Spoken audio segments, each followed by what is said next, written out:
So do you ever wonder about all the jobs out there that used to exist, but they've just faded into the ether? Because there have to be a ton of them. I mean, from the time that we've been around, there are lists. But you go back through history. I mean, you ever think about that? Oh, yeah. The people that used to make like horse buggies and the wheels for them? Yeah, and the Wainwrights out there. And, I always wanted to be one of those photo lab technicians. You remember those guys that sat in that little photo bug? Yeah, they sat there all day and held their piss. Oh, while the they waited. wonders. Yeah, because those didn't have bathrooms. They weren't big enough. You were just in that little cube. Oh, yeah. This is the Gen Existentialist Podcast. My name is Scott. And I'm Bunny. And today we are doing jobs that don't exist anymore. And we'll start off with that one, being a photo technician. Yeah. And there are many different kinds. You could be the photo tech at like the drugstore, or you could work at one of those little photo bug things. Yeah. For the youth out there, go to Google and type in photo bug or Fotomat, spelled Fotomat. It's playful like that. Yeah, and you'll see a little picture of a little box that used to be in parking lots of department stores and malls all over the country. It's a lot like your little coffee places that they have now, where they're in the middle of a parking lot and you just pull up and get your coffee. Yeah, it's like a very tiny Big B coffee. Yeah. Very tiny. And that's where you would take your film from your camera, because in our day, we had cameras with film in them. They weren't just digital, and you had to take it somewhere and get it developed. These are the lands of negatives and different things. And I think for you, because I entertained that thought too, the goal was somebody brings in interesting photos. Wow. That you may want to collect yourself. But you got to figure, everybody bringing their film into those photo bugs and photomats and stuff, they probably knew better. They probably developed their stuff at home, had a dark room. Sure. I mean, what would you think? Once a year, somebody brought something in that you'd be interested in? Well, you'd always hope that you end up with the popular girl who has the pool party. Right. And they take all the photos of all the hot chicks and their bikinis and stuff. Exactly. So you're looking for those. And like you said, they show up maybe once or twice a year. If you're lucky. But for me, it's just, I love the mundanity of the photos of Christmas trees and dogs and weird crap. That would kill me. Because it's like going to a garage sale. It's the same reason I love going to garage sales, because I love to see this museum of sadness. This just everybody's life is poured out on a table just for everyone to see, all their failed ideas and their not quites and all the tools they bought and never used. Yeah, there's ab rollers and shake weights. Yeah, the shake weights and stuff. But it's kind of like photos are like that, because you're going to get, if you had any experience with film, film canisters and stuff, you could take 20 photos and maybe only 3 or 4 of them were worth a damn. The others were blurry, a thumb in front of them. There was a thing back in the day, kids, where you could take photos of your television when you played Atari games or any kind of electronic games, and you had to hit a high score, and they wanted you to take a photo of the high score and mail it in, so you got a patch to say that you won this game or whatever. And you try taking a photo of a CRT monitor in any sort of condition. You'd take 24 photos, and maybe only one of them would show up. Yep. So you can imagine this poor bastard in the photo bug, watching just 24 photos of a blurry television go by and wondering and if they all of screwed them it up. Blurry. Yeah, did I screw this up? Did I do the chemicals wrong or something? Yeah. They're going to be mad when they get these photos. No, that's what we had to do, kids. Yeah. So, it's the idea of watching a person's weird, tiny little capsuled life flow past them, because we didn't have the internet back then. Yeah, and just picture that as your job. That's what you do. You take these canisters of film, put them into a machine, run them through, and then go through the pictures, put them in a little envelope, file them, and wait for the people to come back and pick them up. Yeah. And this was a service you had to pay for. And that's a job that doesn't exist anymore, because now everybody just posts their failure on the internet. Yeah, and picture and you can that. Scroll endlessly through it. See how popular that was? Everybody wants to be a photo tech, because that's what they do now. They go on Pinterest or one of those, and they look around at photos of, kitchens or things like that. Picture this. take a look at your phone, because everybody listening to this has a phone. Go to your camera and go to your last 24 pictures, the last 24 pictures you've taken.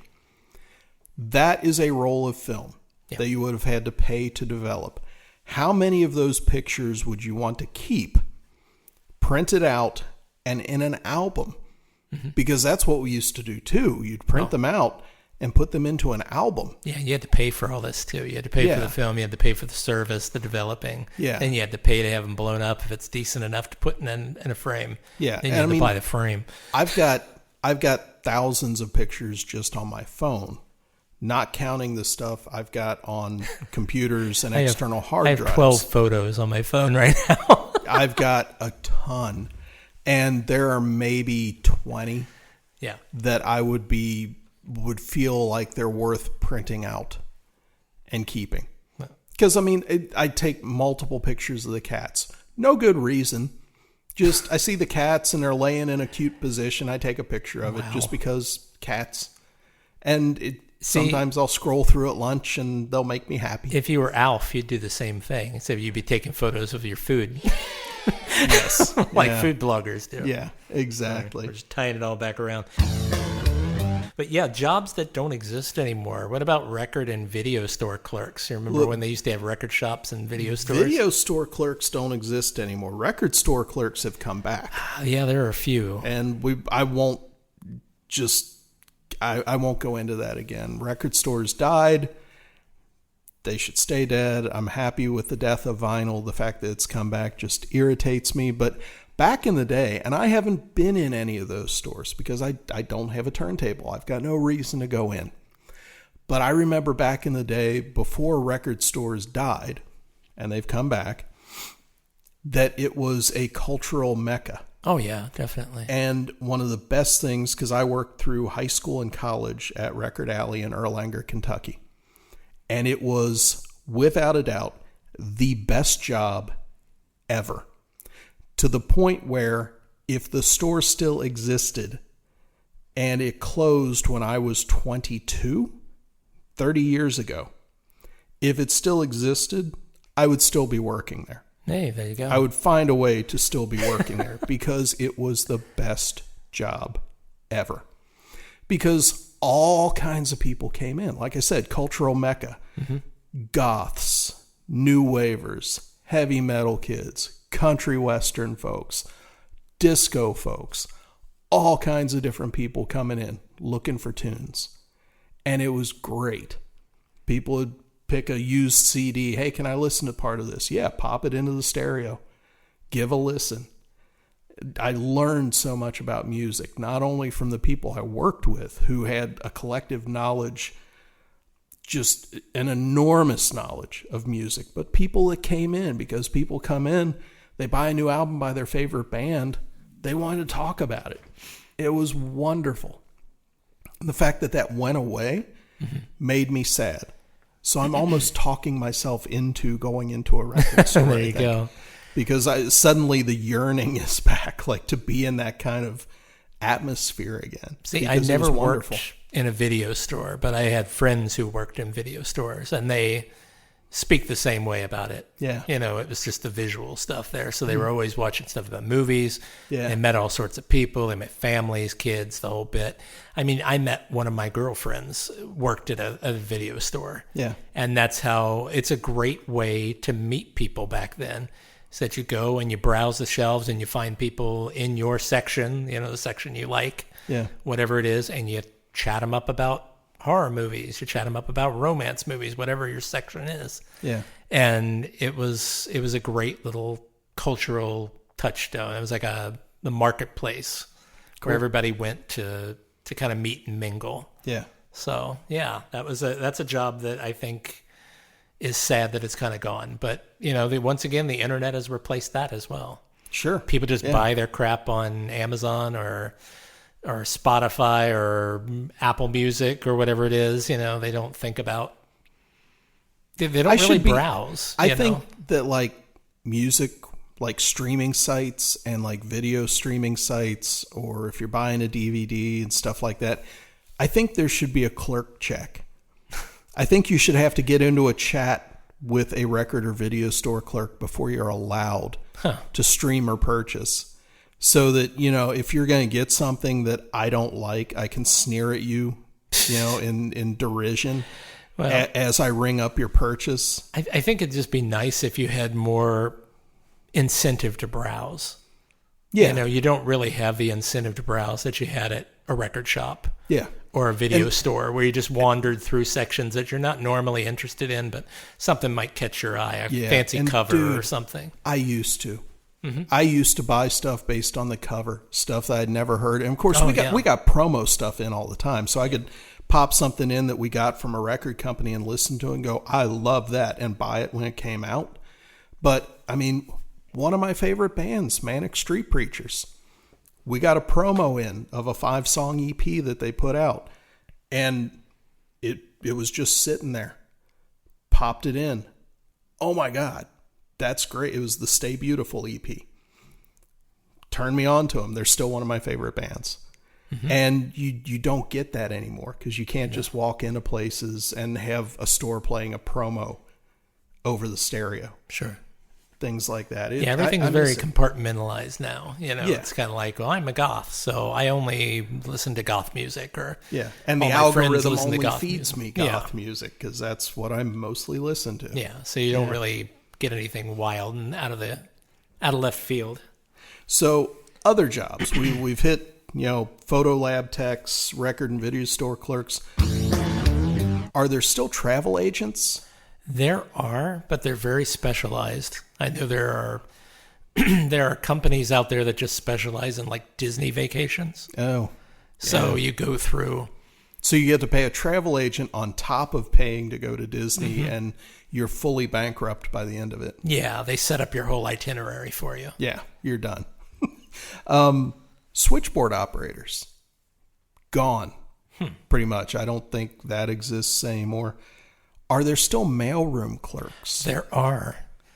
My wife at her law firm, her office is just down the hall from the mailroom. Yeah. And there's still a whole group of guys in there that do the mail every day. That would be a fun job. I would love to be a mailroom clerk. It sounds dumb, but that's kind of like a retiree type job that I want to have. That would be great. Where you just you're there with a bunch of guys or gals, and you're eating food and dicking around and sorting mail and just in your own little world. And make sure it gets to the right place. Yeah. And pick up mail, send mail. Maybe I need to go work at the post office. Good luck. That would be fun. Seriously, I think it would. That would be cool. I think dispatchers are kind of a thing of the past. You think? Because everything is so digitally handled now. Like calls get immediately routed. I don't think the position of dispatcher exists anymore the way it did when I was a dispatcher. Okay. Where you're taking calls from customers and you're putting things into the computer and actually deciding who goes where, when. You still have police dispatchers and 911 stuff, 911 sure. Folks, but I'm talking like service for like companies and stuff. I think it's all like digital, or at least most companies are. What about, here's one for you, elevator operators. The last place I went that had an elevator operator was about 10 years ago. It was a place called Mendelssohn's. It was up in Dayton, Ohio. Yeah. And it was an old warehouse building with multiple floors, and they still had a little old lady that sat in the elevator and pulled the lever and took you between floors, which was quite the anachronism. Yeah. But that place is gone now too. So yeah, long gone. That's a shame. I don't know that I've ever, except for there, been in an elevator that had an operator. But I remember that. Yeah. That's the only one I've been in. So, what about ice cutters? I didn't know there was such a thing. I know they used to bake blocks of ice. Like the local one around here was called Doozing Brothers. Yeah, out in Erlanger. Ice. Yeah, and I don't even know if that place still exists. No, it doesn't. It does not. It's closed. Okay. It's the only place you could go to get dry ice around here. Yep. What about milkmen? Yeah, there aren't that many milk delivery folks anymore. They deliver to stores, but they don't actually deliver to homes that I'm aware of. I don't know. Maybe in some utopian world there is. But I always thought that would be a weird job. That'd be pretty cool, actually. I don't know. Think of all the hot ladies you meet. Okay. I just have a feeling I would break a lot. Like the bottles and stuff. Be lots of milk and lots of MILF. Yeah, I just feel very klutzy. My only thing with the milkman is if I think about milkman, I always think about the movie It's Alive. Or was it It's Alive 2, where the baby kills the milkman? Yeah, and then the milk mixes with blood. Yeah. That's classy. Took a weird left turn there into horror territory. Yeah. What about pin setters at bowling alleys? Yeah, those haven't been around in forever. Yeah, all automated. Yeah. But used to be. That's true. Somebody standing back there. Yeah, usually some kid. Yeah. What about full-service gas station attendants? Very rare. They still exist in some states, actually. I believe, what was it, like New Jersey or one of those states up there? They have service attendants, like you don't pump your own gas. Oh, I don't know. Is that true? Yeah, supposedly there's some New England state that is like that. I had no idea. If we've got somebody out there that knows, I'd love to know, because I know there's some countries, like in Japan, typically you've got a gas station attendant, from what I've seen. But that's believing what I've seen on the internet. It may not be true. So check us on that. It might be AI. They're replacing all of our jobs. What about linotype operators? Yeah, I don't know if there's too many of those. No, I mean, it's pretty much gone. And that automation happened in the 80s. Which is ridiculous, because I remember in freshman year of high school, I took graphic arts as one of my classes, and you had the typeset. Like all the type came in a tray. What were they teaching us for? Yeah. Keeping us busy is all they were doing. Yeah, basically. But you passed, right? That's true. Yes. That was the late 80s. That's a skill that you'll need when everything falls apart. Boy, I guess so. We'll be able to start our own paper and keep everybody informed of what's going on. The new Gutenberg press. The last one I've got for you, TV antenna installer. Yeah, they've been replaced by like dish installers now. Remember the Fair dish? point. I mean, it's a different job, and yet kind of the same. Yeah. You're doing the same shit, so yeah. Yeah, the house I live next to in my little neighborhood, the woman still has a TV antenna. Yeah. It's a total anachronism. I love seeing it when I drive by. Yeah. It reminds me of my youth. I used to love at my grandparents' house, my mom's folks, they had a TV adjuster on top of their TV, or an antenna adjuster on top of their TV, and I used to play with it. Don't touch the dial. Yeah, yeah. So, left turn, different topic off the same thing, jobs that don't exist anymore. Your first job, what was it, and what's the biggest thing you learned from it?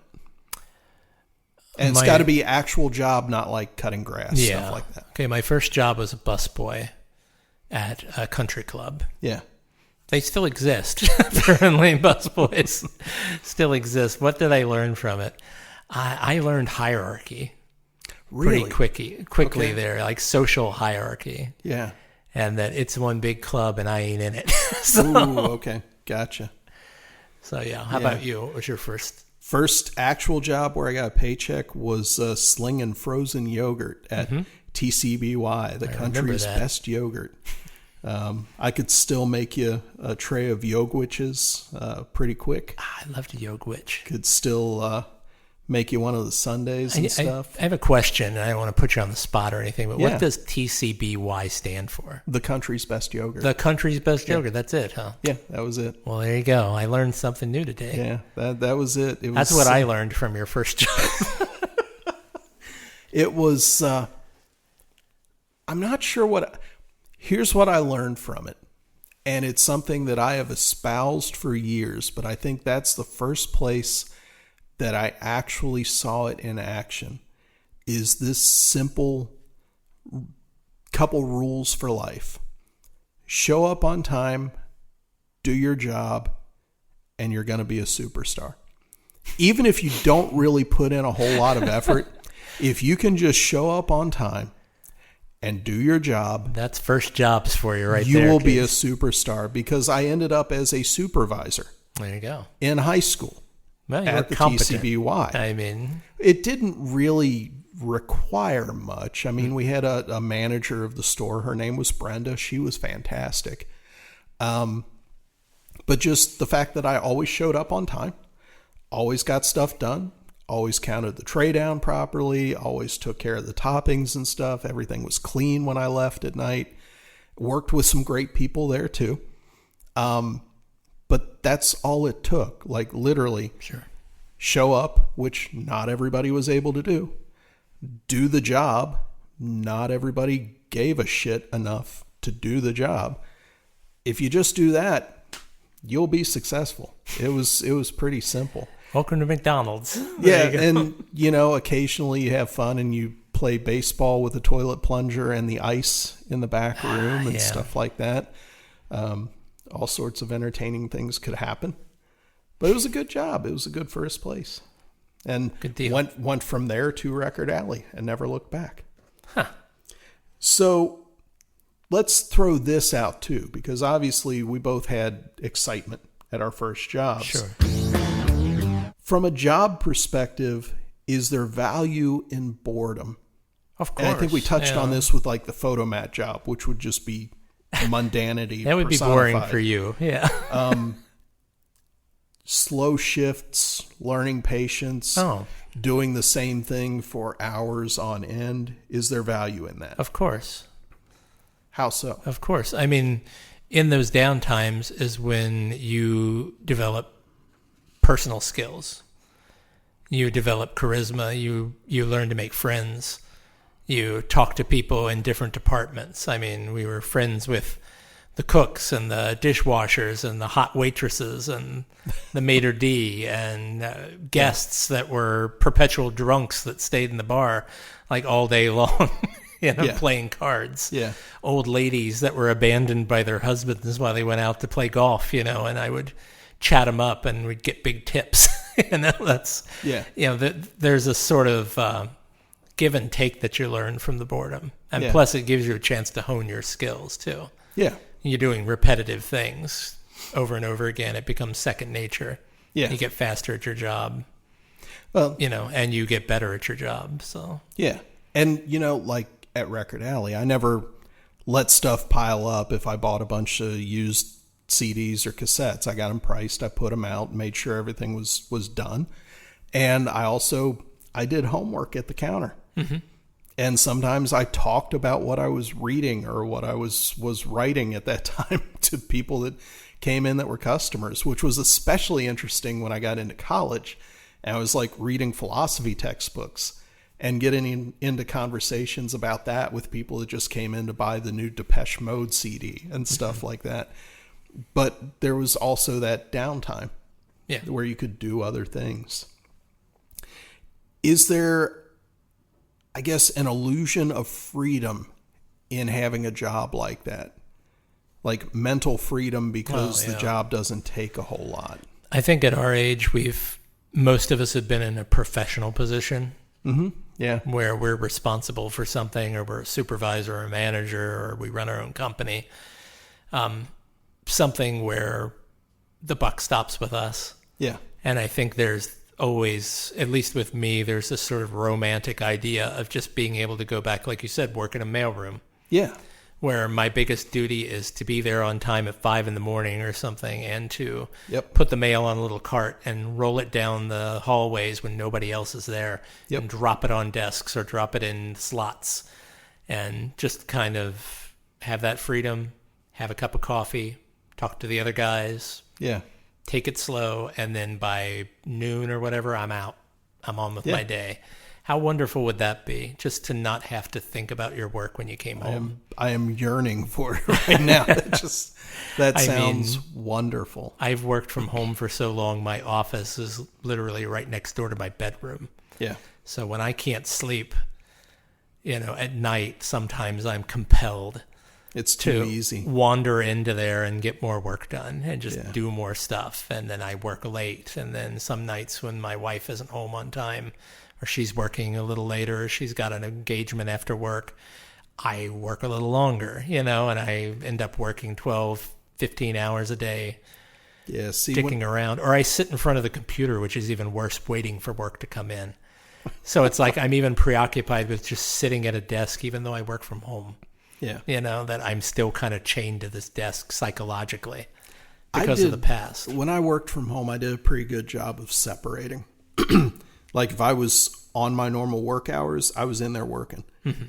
When I clocked out, I left the room and I wouldn't go back in, which was a little tough sometimes, but at the same time, I was getting paid for a certain amount of time. I wasn't freelancing though, like you. So that's a little bit different. So we've talked about jobs that don't exist anymore. Of course, if you, the listener, have some that we didn't hit on, by all means, get in touch with us. We'd love to do a follow-up on this. Yeah, but I want to talk about another thing that kind of has to do with that, and that would be resumes. Mm-hmm. So how often have you updated your resume over time? I just updated it last year. Okay. But I also work with a lot of different clients, and my clientele changes sometimes yearly. So I can't claim that I still work for a certain client when the project's over with. So I have to update it. But I mean, resumes, are they even useful anymore now? Because everybody just asks me for my LinkedIn. So I have my entire resume essentially on my LinkedIn for the public to go look at. Yeah. And that's basically what LinkedIn is. Yeah. I've got the same resume that I wrote in 2002. It has been through multiple versions of Microsoft Word and been updated through them. It's been updated with every job that I've had, with every certification that I've earned. But it's still, if I gave you that original resume from 2002 when I worked at OKI Systems, and you looked at it compared to the one that I've got today, you would be able to tell it's basically the same stuff. Just name, the address, phone number, and stuff have been updated. You remember when we used to have to buy special paper and envelopes? Yeah, because the paper you sent your resume on mattered. Yeah, at one point in time. Couldn't just use regular white paper.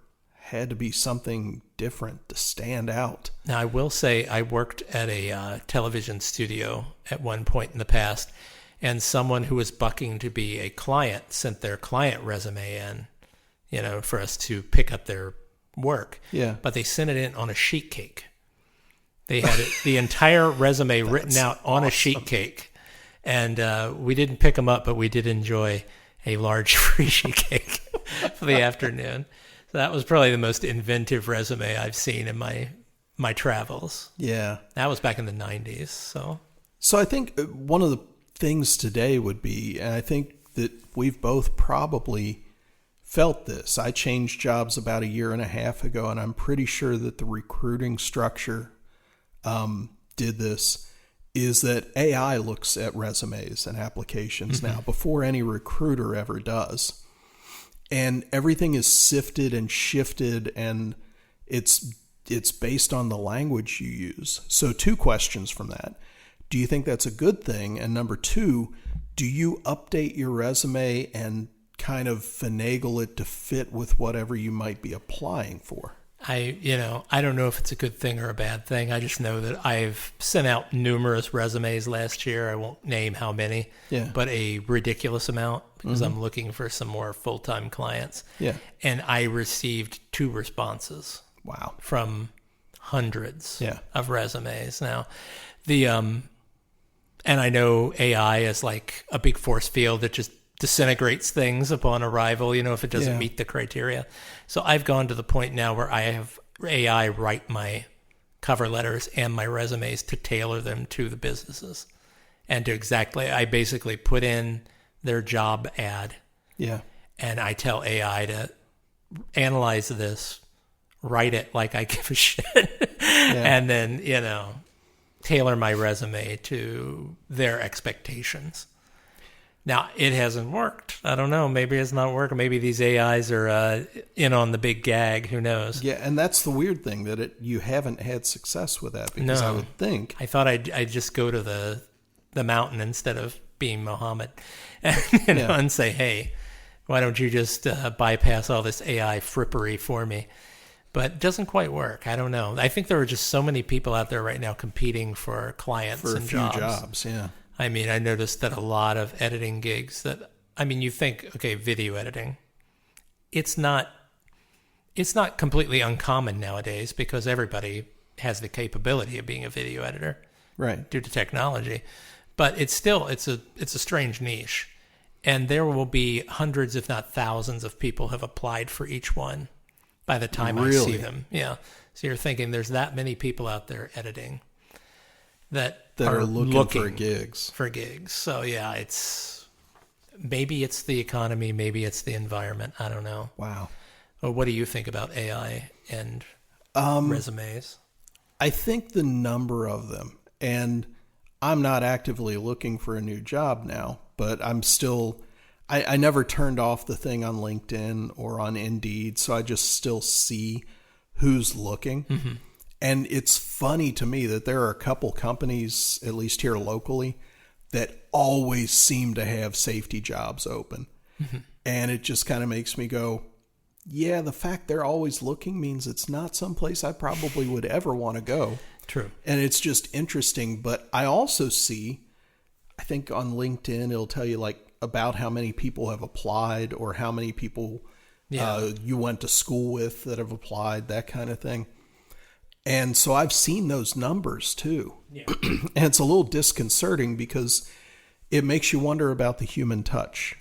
And it goes back to jobs that don't exist anymore. The HR people that would sift through the resumes and try to find who the right people are. No, those are some people I wouldn't mind seeing go the way of the dinosaur. I'll be honest. Well, I don't think they exist anymore. I think it's all AI. What a treat that is, because most of the HR people I've dealt with, I had a friend who referred to them as always jingling their bracelets and being all lordy over things, being all busybody-ish and horrible shrews.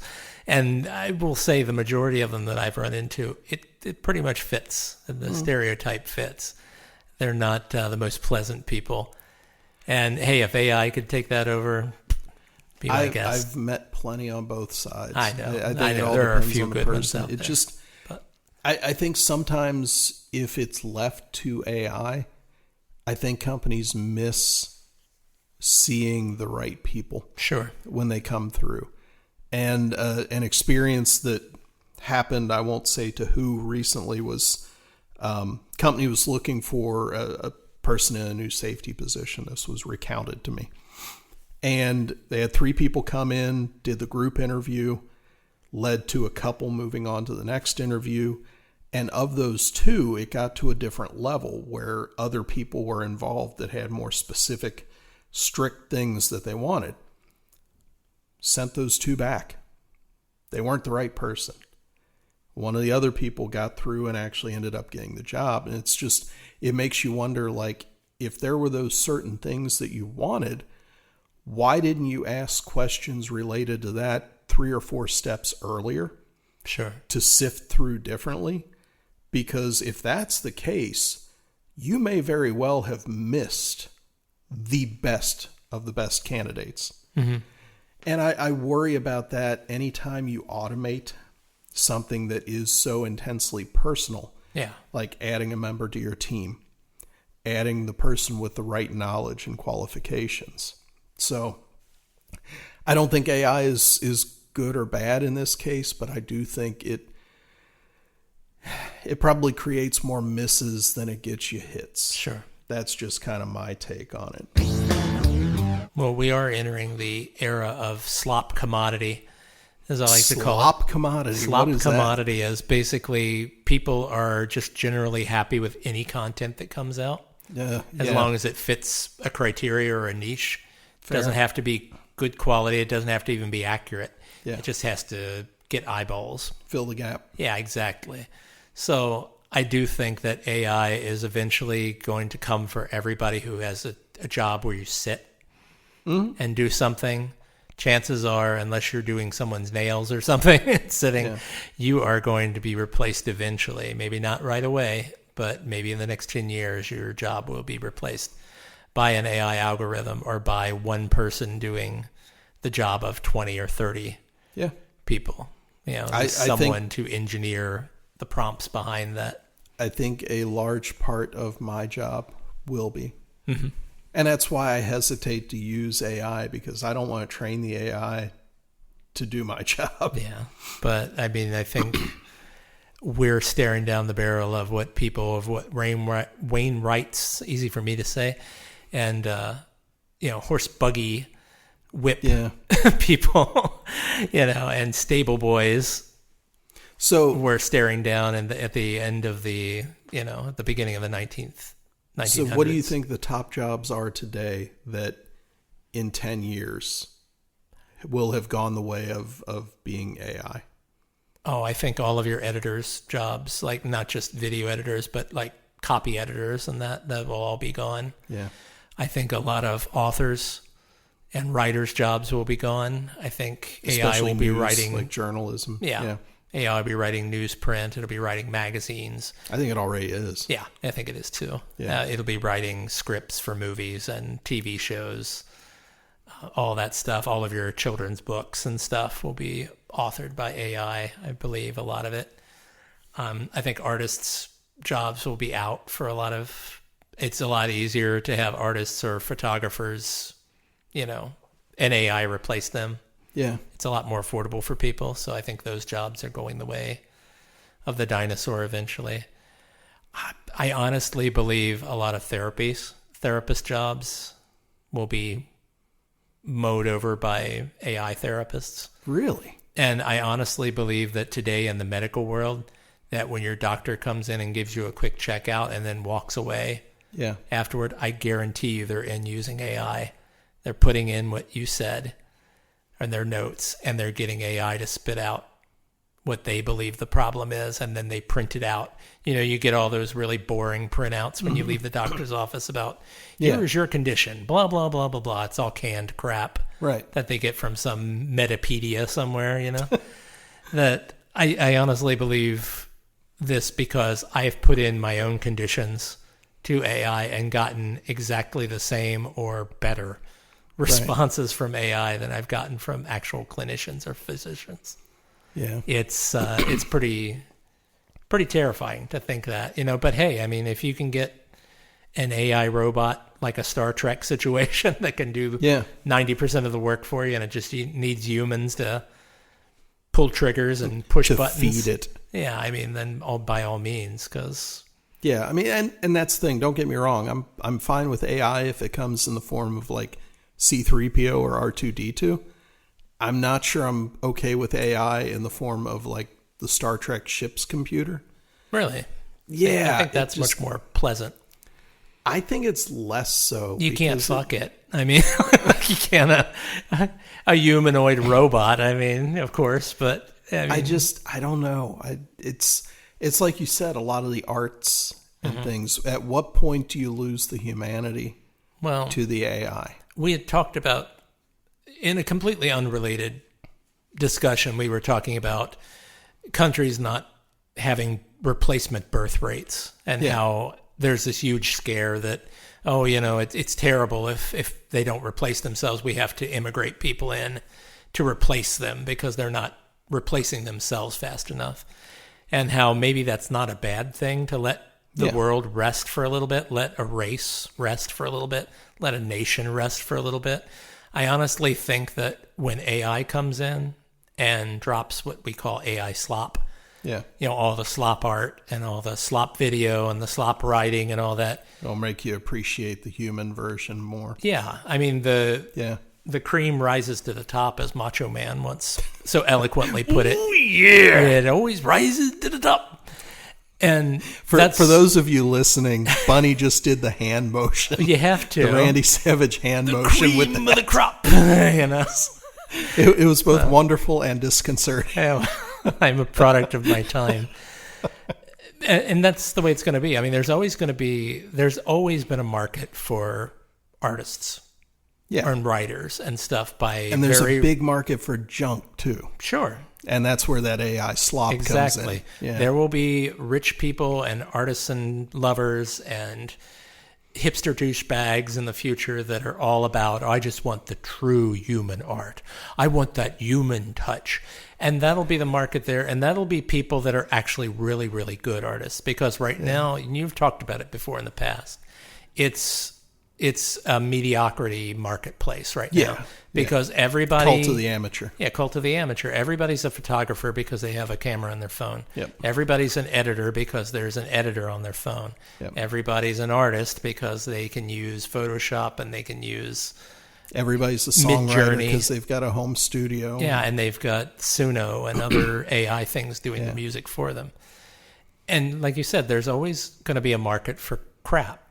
And that's fine because it's bread and circus. I mean, people, the circus wants the bread. Everybody wants the bread. Just let them have their bread. But there's always going to be people that want the real deal. So in 20 years, people will be going to the artisanal music festival where people are actually playing instruments. That's right. Just think of that. I'll be one of the geezers on stage. That great cinematic moment where you go and you see a movie that was actually shot by humans, and edited by humans, and has all practical effects. And what an anachronism! What a throwback this is! It's so it feels so real, when I watch because it is. But this is the great leveler. I mean, once again, this is really going to show you who's got the goods and who's stinking up the joint with their mediocre crap. Yeah. Because AI will replace your mediocre crap. If you're not good enough, AI will replace you. And it sucks. And I'm going to get barreled over just like you, probably, I mean. Well, here's the thing I think we've come down to is for jobs, and of course our main topic today was jobs that don't exist anymore. If you're out there, if you are millennial, Gen Z, Gen Alpha, look at trade schools. Look at building. Look at fixing. Look at maintaining. Look at doing stuff with your hands, because the grand majority of those jobs, being an HVAC tech, being a welder, being a carpenter and knowing how to frame a house, being a TCBY tech, any kind of service. Fix that ice cream machine, McDonald's. What the hell have you been up to for like the past 30 years? You know what? Those jobs don't go away. No. Don't go away. Being able to fix a car today, you have to know computers. You have to know all those systems. It's not like when I was helping my dad out in the driveway where we had a carburetor. Carburetors are anachronistic. You've got to know how to fix a fuel-injected engine today. And that's a skill set. Yeah. And if you want a job that AI may help with, but you've actually got to use your hands and it's not going to go away, that's the kind of stuff you're talking about. Yeah. I mean, robots will replace building cars in factories eventually and things like that. Yeah, but they're not going to be out in your driveway changing your oil for you, probably. Right. Not yet. Yeah.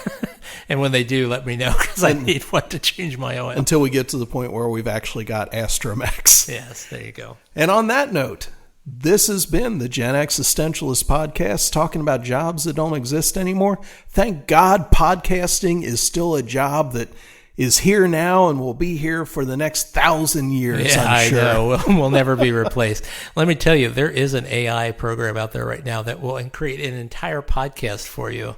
You're kidding. No, you just put in the topic and it will do a 20-minute, 10-minute, whatever podcast with different guest hosts back and forthing. It's amazing.